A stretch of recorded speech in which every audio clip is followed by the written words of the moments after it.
up, family? So I'm just dropping in to give a quick message that really I was supposed to already do.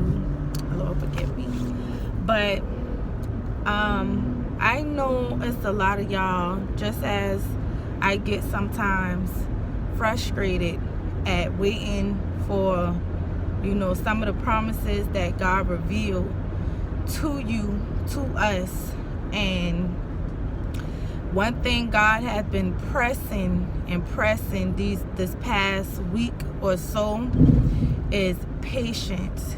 He is developing our patience right now, because he can very well, it's already done. God does not need time to do nothing. It's already done. Whatever he has promised you was already completed before he even told you or revealed to you the promise. So what he is doing right now is developing you. He is developing not only just you to be able to handle and be equipped for the promise, but he's developing our patience right now, because even when the promise comes, you're going to need patience and wisdom to handle the promise. You're still going to need patience for the promise. Otherwise, you're not going to be able to handle it. And that could be with your God-ordained spouse, your God-ordained husband, wife. That's a prime example. So, yes, he may have given you the promise and he told you what to be on the lookout for and what he's going to give you and what he's going to bless you with, or who he's going to bless you with, or that this is something that he's planning to do in your life upcoming. But guess what? You're going to need patience to deal with that promise. It's not just going to fall in your lap and everything is daisies after that. That take work. Because there's still work that needs to be done in the kingdom. The marriage is just the tool for the kingdom. You get what I'm saying? And yes, there's enjoyment in it, a part of it, but it's not just for enjoyment. And that example, you can take that example with pretty much anything as far as what he's developing your patience for. If it's a new home, if it's new spiritual gifts that he promised you, that you've been praying for, that you've been seeking for, that you've been pressing for, he's developing your patience to use that gift. Or when he blesses you with that gift, you need patience to maintain that gift. He's been pressing patience. And I know a while back, he reminded me that I prayed for patience. And I've been noticing it's a lot of stuff that's coming up, that has been coming up, that's been testing my patience. Even with our children, with our kids, y'all. Use that as your batting cage, especially with these kids. Or how they say where I'm from with these churn. With these churn, practice your patience. And it's, yes, easier said than done, but it have to be a conscious thing. He wants us getting to the point where you practice your patience consciously. Don't just think that he's just gonna download you with this miraculous patience and you not even putting forth the effort. I don't know who this for. You're not even putting forth the effort to truly control yourself. The first thing come up, you keep asking for patience. You keep saying, Lord, help me with my patience. But the minute something come up that you don't like, you flip. And it can't be like that. It can't be like you can't react to stuff the way you used to react to things. And yes, God sees the milestones you've been making, but if you want those things that you've been praying for, remember, it's already done. The promise is waiting on you. The promise is waiting on me. The promise is waiting. The promise is there. The promise is done. We the ones still need work. We the ones still need time. We the ones that still need things to be done within us, in our heart, in our mind, in our soul, in our attitude. We the ones still need our patience developed. And this will resonate with you, for whoever this is for, because you've been praying for patience too. You've been praying for patience. You've been praying for things. You've been seeking the Father for things, and his answer is patience. Patience.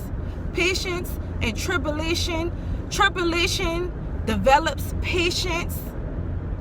And even through the waiting, and I say that because even through the waiting process, which is developing patience within itself, but the tribulation that's coming up during the wait, that's also developing your patience. Because tribulation develops experience, and experience develops hope, and tribulation develops patience. And that's the main thing that the Father just been pressing. So that's hope and encouragement right there within itself. He's not withholding the promise. There's something that's being developed within you for the promise, so that you can complement the promise and not tear it down with your hands or destroy it the minute you get it. Because anything worth waiting for is worth having and keeping and continuing to build up. You don't want to get something that God bless you with and tear it up and tear it down and mishandle it and lose it. You don't want to do that. So it's best to develop patience, because when you get that promise, you're going to still need patience. And that's the main thing that will make or break a thing. Patience. Be content. Be glad in where he have you in the moment. Keep your eyes focused on him. Stay focused on the Father. Stay focused on what he's trying to do within you. Don't focus so much on attaining something that you're not ready for. Because he's not going to give you something that you're not ready for. He's not going to set you up like that. Because if you was meant to have it right now, trust and believe he will withhold no good thing from his children. He is a Father that give good gifts. If we are wicked and evil in the heart, and we know how to give our kids and our children good gifts, who are you to think twice or let it flow through your head that your Heavenly Father don't want to bless you with good gifts, or want to take his time blessing you with something, or want to take his slow time or make you suffer? That's not the right mental to have, or mentality to have, if that's what you do have. He's not trying to make you suffer, baby. He's not trying to make you suffer. He's not trying to hurt you. He's not trying to show you tough love. He wants to make sure that you can handle what he give you. He's not going to give you something that's too much for you to handle. The same you would do for your kids. Your child might want to eat the whole piece of chicken, the whole whatever it is that you trying to bite-size feed them and get their little gums ready for. They might want to chomp it down. They don't got the teeth to eat the bite into nothing. They just want it because they see it, or want it because they want it. But you know, as a parent, if you give them that whole thing, they're going to choke.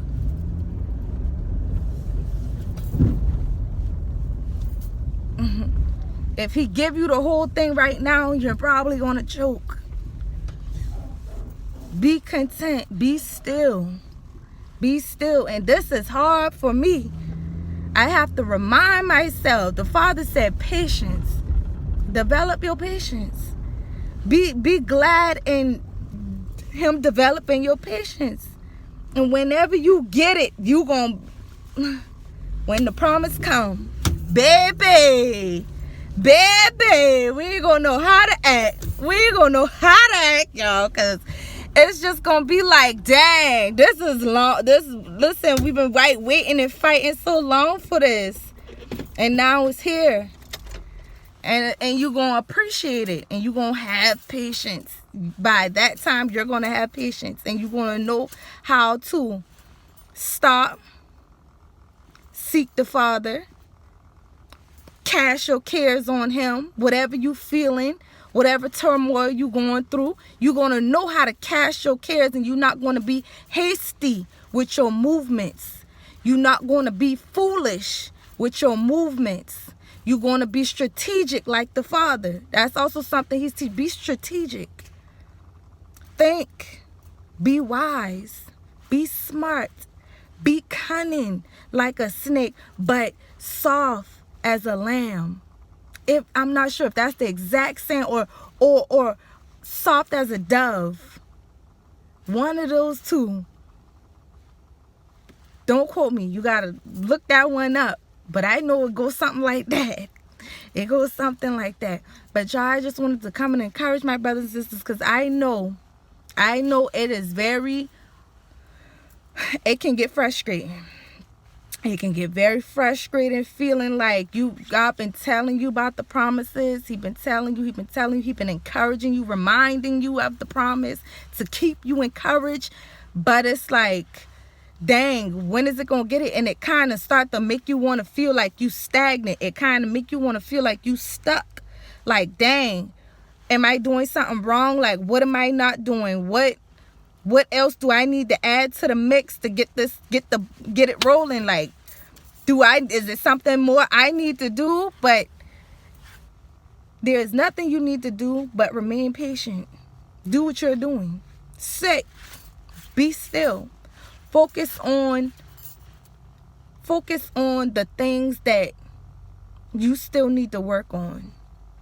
For example, and I'm gonna be gone. I'm gonna leave after this. But stuff like this is just a little extra example for y'all to relate to. You get what I'm saying? Like, if you know that you're waiting for a husband, you're waiting for a house to call home, you're waiting for a vehicle, this is the time to, if you know you don't like washing clothes on a regular schedule, begin to start doing things you don't usually do that you know you need to work on.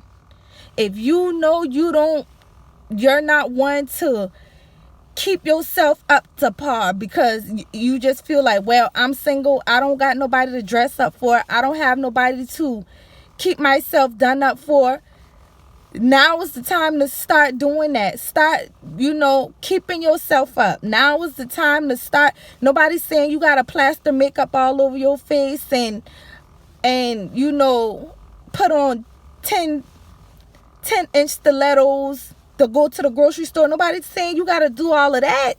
But just start doing things to keep stuff up. You get what I'm saying? Usually, you know what I'm saying? You would keep dishes in the sink 3, 4, 5 days. Wash them dishes.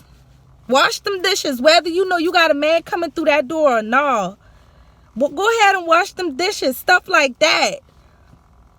Because if you taking the time to build yourself up in areas that you know you lacking in, that if somebody else was in your parameters, you wouldn't be like that, or you wouldn't be doing that. Start getting that stuff together. Start gathering that stuff up. Start cleaning that stuff up. Those things within your attitude that a man, after a while, that's going to start getting on somebody's nerve. Especially if it's a characteristic you shouldn't have anyway. It's not a fruit of the spirit. And it's not something that is productive to you or nobody else. Start cleaning that stuff up. Start working on that stuff. And while you working on that stuff, you're not even going to be concentrating on, dang, the promise ain't get here yet. What you really going to be thinking is, you going to self-check like that. Am I ready? I don't think I am. And that's going to give you patience within itself, because you could be like, I ain't ready for no man to come in here yet. I'm not ready for the promise. I'm not ready for a whole house right now. Anyway, because I still got stuff I got to work on. I still got stuff I got to do. Because if I take these same habits in a house, if I take these same habits in a new car, it ain't going to last long. Learn, if you know you're not one to budget, God is not going to put you in something and you don't even know how to budget what you have. You struggling with what you got. You struggling with the $100, $200 you got in your pocket. Y'all done heard this stuff before now. You not heard this before. God's not going to give you something and you not handling the little that he gave you already. It's stuff he told you to do. You ain't even started yet. But you waiting for stuff that what's going to unlock that promise is stuff that he already told you to start doing. And that be a part of it too. There's stuff that he already told you to do so that you can begin to walk it through the doors that he already opened and prepared for you. You got to get there. You got the promise is already done. That's why when people say, oh, God needs time to do this, he's working on this, God ain't working on nothing. It's already done. It been done before you got here, before you was pushed out the womb. The promise was done. It was already handled. He already did it. You have to walk through. You have to get yourself prepared. And you got to put in some work to get aligned with God's will and plan that he already have in place for you to get to unlock the promises that is already there. See, when you start doing things and putting stuff in motion that he told you to put in motion, he giving you the key.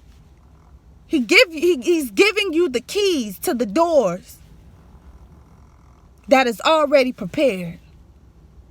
You just got to get there. He don't need no more time to do nothing. God don't need no more time to do nothing. It's already done. Because that's contradictory for us to say that he predestined us from before the formation of the earth, but then he still needs time to do. That don't even make sense. It's already done. You got to come into the awareness. And you got to get you together. And you got to seek him on how to do that. You have to seek him for his spirit to do a work within you to make manifest what he has already prepared. And this is a word for me too, y'all. This is a word for me too. He been dealing with me, and now I'm giving it to you. Whoever you may be, I'm giving it to you. He ain't forgot about you. He's not torturing you. I promise he's not trying to torture you. He's not trying to break your heart. Depending on your heart posture and if you are doing your best to live righteous. No, it is not. You ain't did nothing wrong. If you've been doing your best to live righteous, you have been repentant. You keep a repenting heart. You not out here fornicating and just purposely living in sin, thinking that it's okay because our Father's grace. Because no, we not taking advantage of our Father's grace over here and thinking it's cool and dandy and thinking he about to. That's a part of the promise is still there. Even if you're doing that, the promise is still there. It's those things within you. It's those sins that's holding you up. It ain't him. You holding you up from where your heart desire. Which is his will for you, and your heart got to get right so you can know what his will is for you, so that his spirit can transform your heart to desire what it is he has for you, and not what that sin is causing you to desire. Y'all, I hope y'all hearing the Holy Spirit today. But listen, I'm about to let y'all go. I pray God's will for each and every one of y'all. I pray blessings. I pray God is keeping you in your right mind. Well, we're going to thank God today that he's keeping us in our right mind, renewing our mind and our hearts daily, to keep us in his will, to give us the desires of his heart, so that we able to walk into the promises he had prepared for us through his will, in his will, and we're going to live in it, be glad in it, be patient for it. And he got us. He got us. Continue to dwell in the secret place. Continue to dwell in the secret place. That's how you keep your eyes and your mind and your heart focused on him. You stay in the secret place. Anything that come up in your heart and mind that's not sitting right with you, or you feeling some type of way, take it to him. Don't take it to nobody else. Take it to our Father. Lay it at his feet, because nobody else can give you peace but him. Nobody else can settle that anxiety but him. Nobody else can give you that rest at night but him. Don't go to nobody else. They can't do nothing about what that is on your heart. They can't do nothing to speed nothing up or slow nothing down. And all that's doing is taking up unnecessary energy. He's also teaching you how to war in the spirit and speak over your life. Speak life into your situation. Speak life into yourself. Speak life into your surroundings. Speak life into everything that's looking dead around you. You speak life into it, and that mountain shall move. Those dry bones shall live. It shall be made manifest. It is so. It is so. We are the temple of the living God. His word shall not return unto him void. And this is something you got to have settled in your heart, in your mind, in your soul. You know this. You got to know that you know that you know. That faith ain't come from nowhere. That faith is a substance of something that's there. Faith is a gift. Y'all hear what I'm telling y'all?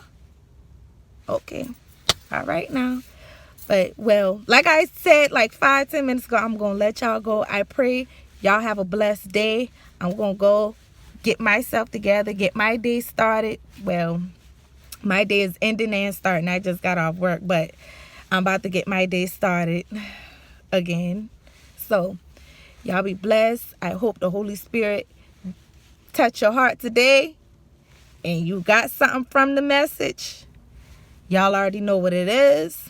Yahweh or no way. See y'all later.